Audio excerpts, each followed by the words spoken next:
Party કાર્યકર અને દલિત સમાજના આગેવાન ભરત સોંદારવાની હત્યા. હત્યારાઓની ધરપકડ નહીં થાય ત્યાં સુધી તેમના મૃતદેહને સ્વીકારવામાં આવશે નહીં. પિયુષ પરમાર, આમ આદમી પાર્ટી. ભરત સોંદારવાના હત્યારાઓની તાત્કાલિક ધરપકડ કરવામાં આવે. પિયુષ પરમાર, આમ આદમી પાર્ટી.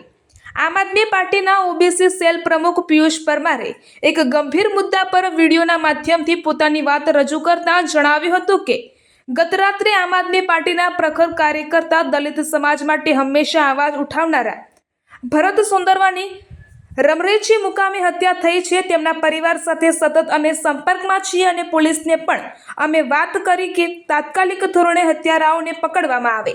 પોલીસે પણ આશ્વાસન આપ્યું છે કે આરોપીઓ પકડાઈ જશે. ત્યારબાદ પરિવારને મનાવીને ભરતભાઈના મૃતદેહનો પોસ્ટમોર્ટમ માટે જૂનાગઢ રવાના કરવામાં આવ્યો હતો, પરંતુ આજે સાંજનો સમય થઈ ગયો હોવા છતાં હજુ પણ પોલીસ દ્વારા એક પણ હત્યારાની ધરપકડ કરવામાં આવી નથી. તો અમારી ન્યાયની લડત છે, માટે હું પ્રશાસન સમક્ષ માંગ કરું છું કે ભરતભાઈ સોંદારવાના હત્યારાઓને તાત્કાલિક ધોરણે પકડવામાં આવે. હાલ પરિવારે અને તમામ લોકોએ નક્કી કર્યું છે કે જ્યાં સુધી ભરતભાઈ સોંદારવાના હત્યારાઓને પકડવામાં આવશે નહીં ત્યાં સુધી તેમના મૃતદેહને સ્વીકારવામાં નહીં આવે. સાથીઓ, હું ખેડૂત પિયુષ પરમાર.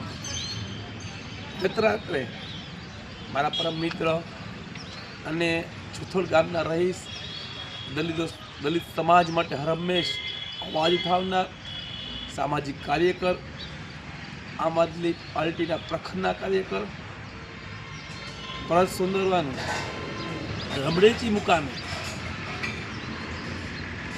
હત્યા થયેલ છે. સવારથી પરિવાર સાથે વાત થઈ અને સવારથી સતત તાળા મુકામે છીએ. ત્યારબાદ પોલીસને પણ રજૂઆત કરી કે જ્યાં સુધી અમને હત્યારા તાત્કાલિક ધોરણે પકડવાનો પ્રયત્ન કરે.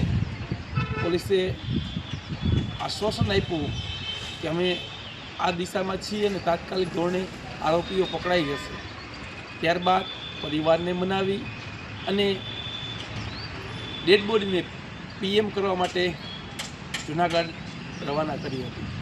પરંતુ અત્યારે સાંજનો સમય થયો છે. પોલીસ તંત્ર દ્વારા કોઈ પણ આરોપીઓની ધરપકડ કરવામાં નથી આવી. હું આ તકે માંગ કરું છું પ્રશાસન પાસે કે આ અમારી ન્યાયની લડાઈ છે. ભરતભાઈ સોંદારવાના હત્યાના આરોપીઓને તાત્કાલિક ધોરણે પકડવામાં આવે. પરિવાર આ દુઃખથી ખૂબ વ્યથામાં છે અને પરિવારે અને સૌ લોકોએ નક્કી કર્યું છે કે જ્યાં સુધી ભરતભાઈ સોંદારવાના આરોપીઓને પકડવામાં નહીં આવે ત્યાં સુધી તેમના મૃત્યુ દેહને સ્વીકારવામાં નહીં આવે.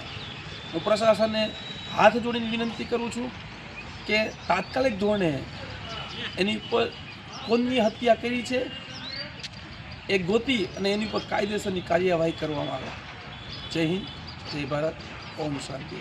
દેશ અને દુનિયાના સમાચાર જોવા માટે અમારી ચેનલ વાત્સલ્યમ સમાચારને સબસ્ક્રાઇબ કરો અને બેલ આઇકોન પર ક્લિક કરો, જેથી આપને રોજે રોજની તમામ અપડેટ મળતી રહે. સાથે જ અમારા ફેસબુક અને ઇન્સ્ટાગ્રામ પેજને ફોલો કરો.